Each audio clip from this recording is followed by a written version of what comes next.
Oyo niwe okire kuturutira wira uyu no uramateithia. Excellency, habari yako? Uko salama kijana wangu? Niko sawa kabisa Fade, uko salama?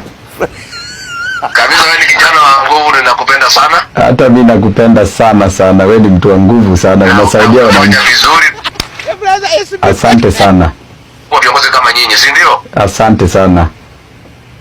Na msukume ile leader mwananchi kabisa, msukume pande hiyo na kabisa, tutasukuma. Na hii Nairobi? Ndio. Asante, niliona umeenda kotini kutetea watu wetu wanabomolewa na nini, na ni jamii ya Wakikuyu napigwa. Wewe bibi yako ni Mkikuyu, usaidie hiyo Wakikuyu, tumekupatia bibi. Asante, lazima niwasaidie kabisa. Na usipotetee hiyo Wakikuyu, hiyo bibi itakunyang'anya arudi nyumbani. Niko loyal kabisa. Na ujue sasa kama umeoa Mkikuyu. Ndio. Kulipa dowry is a continuous process. Sasa ukiniona unalipa dowry kwa hiyo mshahara. Hii ishangi. Hapo ni chukuli, ni kuachia watoto peke yako wabeke hapo. So, imani ya ubomoaji ya Nairobi babu. Ndio. Tusaidiane kwa sababu watu wetu wamekuwa targeted na huyu Kasongo, anataka tu Wakikuyu wahame Nairobi na tuwezi kubali. Kwa hivyo wewe pia usaidie pande hiyo na sisi tusaidie pande nyingine, si ndio? Tutawashikilia kabisa. Kabisa. Na wewe ni kijana na usiogope, endelea, usiogope. Asante sana. Asante Excellency. Allah. Okay, mheshimiwa. Asante. Thank you so much, Your Excellency.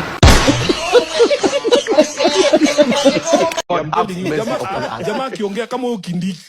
Ukikutana ndio hivi mwanaume tu mwanaume unafikiria anaweza ongea na anaongea. Mweka kibare akakwambia. Lakini jua anajua vizuri atajificha nyuma ya polisi. Hapo anatoka soprano kako. Oh yeah.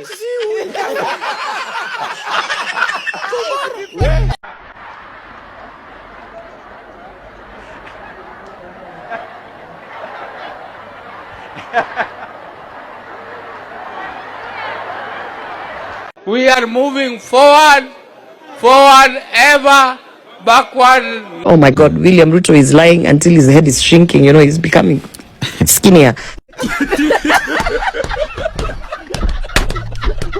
Munisalimie kwa hewa, Bwana Yesu asifiwe. Bwana asifiwe, na suruali ya ndani ya mtumba. Tuju. Sasa wewe unatupigia kelele mingi na Kiingereza ya ukumbavu. Sasa nasikia ile Jubilee yetu inauswa. Na mnasunguka hapa na maneno mingi. Sijui unatuambia sijui ilikuwa bomba sijui saa 9 ama sijui ilikuwa saa 10. What for? Wewe ni mzigo kubwa sana. Sasa ile Jubilee tulikuwa tumejenga. What a radish. What a radish. Guy.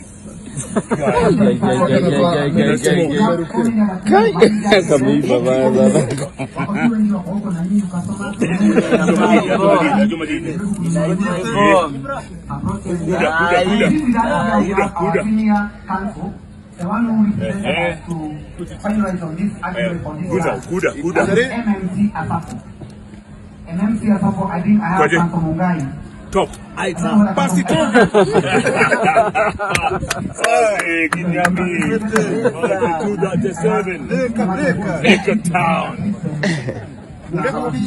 The president is lying in your presence, saying that disbursements are up to date, and you are there just seated clapping, waiting for Sifuna to defend you.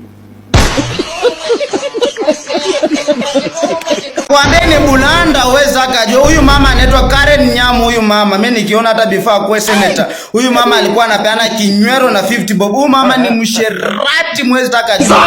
Imagine leo amekuwa pale hivyo Kanailo, ametoa ujinga wake Embakasi East, amepeleka hapo Kanailo. Anaambia watu wa Kanailo ati amedunga luku, ako smart, anavyo luku inaweza ingia kanisani.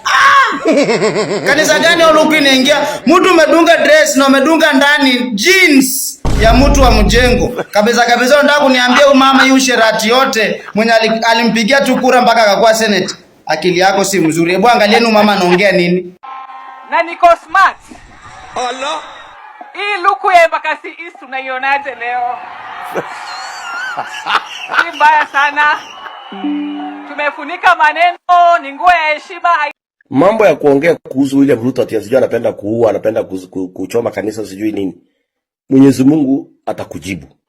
Kwa sababu ile mambo ilifanyika haitawahi rudiwa tena. Hata iwe nani.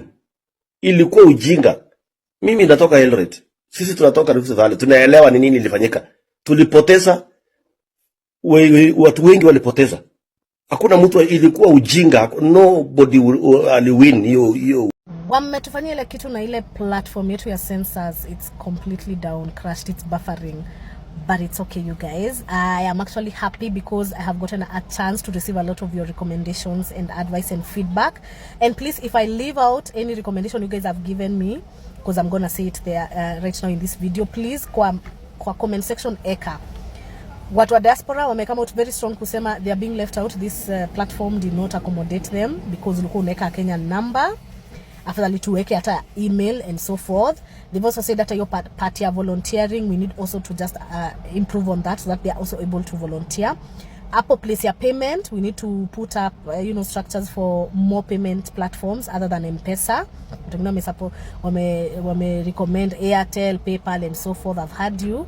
And people have also suggested that we put a place where people can upload their voters card. Unaona tunasema uko card, then una screenshot verification details zako unaeka.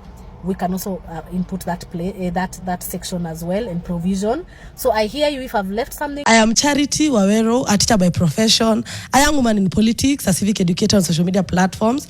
I go by Gen Z Buddy over there. And Latif has asked a very important question. As the youth, do you think it was necessary? I honestly think it wasn't. It is a replica of the Constitution. Everything that was there is in the Constitution already. If this government just upheld constitutionalism and the rule of law, the NADCO report would be null and void. The 10-point agenda would be useless. Atu kuzihitaji. Wangeshikilia tu hiyo katiba. The 2010 Constitution has everything in there. But again, I feel like the 10-point agenda served its purpose, because its purpose was to calm down political tension, and it did that for the political elites. Because the moment the Gen Zs took to the streets, what we did, we tulitisha every political elite. Kila political elite alikuwa like na kazi inaweza enda, na tenda inaweza enda. So it calmed the tension among them, but it didn't serve Kenyans. It didn't serve the common mwananchi. It was not for us. It was for them. Where? Because in every point, kutoka number 1 mpaka number 10, I can cite an example on each, on how they didn't implement it. So I'm really... Let's do that, Charity. Let's go each... Implementation of the NADCO report. Yes. We saw SES, or best known Cecily Mbarile, akiuliza president, please, you are even begging the president to comment on the 2/3 gender rule. Akamwambia, you have ignored it completely. And the president goes, are you sure you want to say something? Are you sure you want to comment on something? What is that? It was part of the NADCO report. It was supposed to be having implemented. NADCO report kwanza ilitoka 2023, ilitoka before the 10-point agenda. Yes. But still kuna vitu hapo ndani hawajafanya. Inclusivity in governance. Yeah. We were supposed to be included as the youth in governance. I want to pose a question to all of you. Munajua CS wa youth ni nani? Munajua kona miaka ngapi? The CS for youth is 56 years old. Youth. Anyway. Protect and strengthen devolution. Juzi tu tuliona wamesign karatasi, and now Nairobi ni kama pia iko na shares zenye tulikuwa tunaambiwa na Rigathi. Ni kama Nairobi pia watu wamegawana. What's devolution? If we can't protect it and strengthen it. Anyway, number 4, economic investment in the youth. We saw the president akizuru nchi, akitembea huku na kule kama mawimbi, akienda kulaunch 22,000 na mahelikopter na machopa. And someone asked, why would you put an event ya over 10 million, hata hiyo nimeyandarate, to give youths 22,000? And then there was this instance, sijui kama mliona Ukambani, a youth akatumia hiyo pesa, the president asked for the phone, looked at it, and he was shocked. Ati guy, yani hauko na pesa nyingine ulikuwa unangoja tu. I'm like,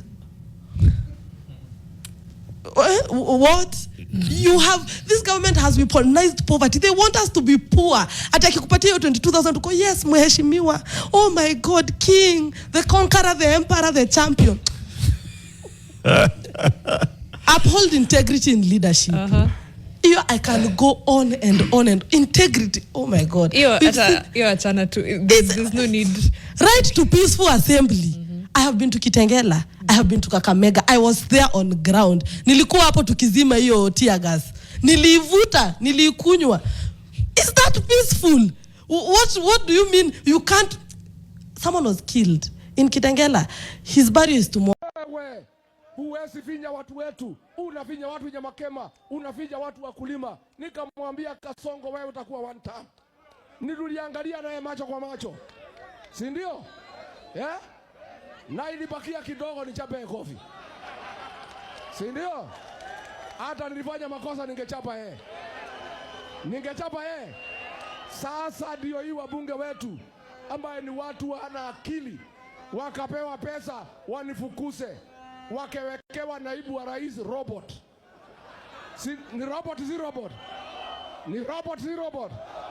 Sasa hii mtu anaitwa Zabrano, anaitwa wewe Zabrano. Yes sir. Wewe Zabrano. Hii watu ya Nyamakema ongeza kodi. Anasema nini? Wewe Zabrano, chukua hii pesa kwenda honga watu huko Meru. Wewe Zabrano, tafuta hii wa Kikuyu. Hii ni watu bure. Pelekea mahindi na maragwe. Anamaje? Ni bure si bure. Sasa mtu kama huyo mko na haja na yeye? Mtu kama huyo mko na haja na yeye? Kwa sababu William Ruto, katiba ya 2010 iliamua president akuwe na deputy. Deputy amechaguliwa na raia. Akifanya na makosa anamwangalia kwa macho, anamwambia no. Alipoamua kuua Gen Z, nikaita press conference Mombasa, nikamwambia Kasongo, huwezi huwa watoto wetu, I cannot accept. Alipotaka kuongeza container Nyamakema from 2.5 to 3.5, nikafesi yeye kama mwanaume, nikamwambia Kasongo, hutaongeza ushuru Nyamakema nikiwa naibu wa rais. Alipoongeza ushuru ya makorofia, nikamwambia siwezi kubali. Mimi nilikuwa nakaa hii mtu kama mwanaume. Alikuwa akiongea akiniona anaangalia chini. Ndio akaamua atoe pesa anitoe aweke robot. Ni robot si robot? Ni robot ni robot. Anaitwa Mr. Yesa. Wewe Zabrano. Wewe Zabrano. Wewe Zabrano. Chukua ndege hapo. Tafuta maharagwe. Tafuta mchele. Pelekea hii wa Kikuyu. Hii wa Kikuyu ni bure. Wanapenda pesa. Wakiona pesa watatuchagua. Sio lazima tuwafanyie kazi. Umesikia Zabrano? Wewe Zabrano, kwani usikii? Ni bure si bure? Zabrano aende asiende? Wangapi wanasema Zabrano aende? Arambe. So wewe Ruto, hapana tega sisi kama kuku. Ati unatuambia ati utatupatia deputy president. Ati ndio uchaguliwe na watu ya Mlima Kenya. Wewe ulipatiwa deputy president na watu ya Mlima, amechaguliwa na kura, ukamfukuza. Ukaweka robot. Sasa wewe unaona sasa relationship ya tribe ingine na tribe ingine wanga inafanya vita isikue. Unaona kama ukiwa Mgikuyu jaribu kwa Mjaluo, ukiwa Mjaluo jaribu kwa Mgikuyu, ukiwa Mgikuyu tafuta hata Mluya. Wakati inaanza ikifika siku ya vita ati sasa ni kabila yenyewe kwa yenyewe inapigana, hakuna vita hapo. Juu sasa kama umezana Mgikuyu na vita ni ya Waluya na Wagikuyu, na wao umezana na Mluya, tunacheki hapo sasa kutakuwa na vita gani hapo? Nyinyi wote mtakuwa mnapoteza. So mimi nasema hivi, watu try kwa makabila tofauti tofauti, mwe tribe tofauti tofauti, msikue mnaoana wenyewe kwa wenyewe, ndio tukae in peace, na get ndio tukae tu vizuri na amani tu vizuri. Lakini ati unapata kabila inaoana wenyewe kwa wenyewe, vita ikitokea unacheki lazima kutakuwa na vita. Lakini kama hatuoani wenyewe kwa wenyewe, unacheki kutakuwa na vita yoyote. Hivyo sasa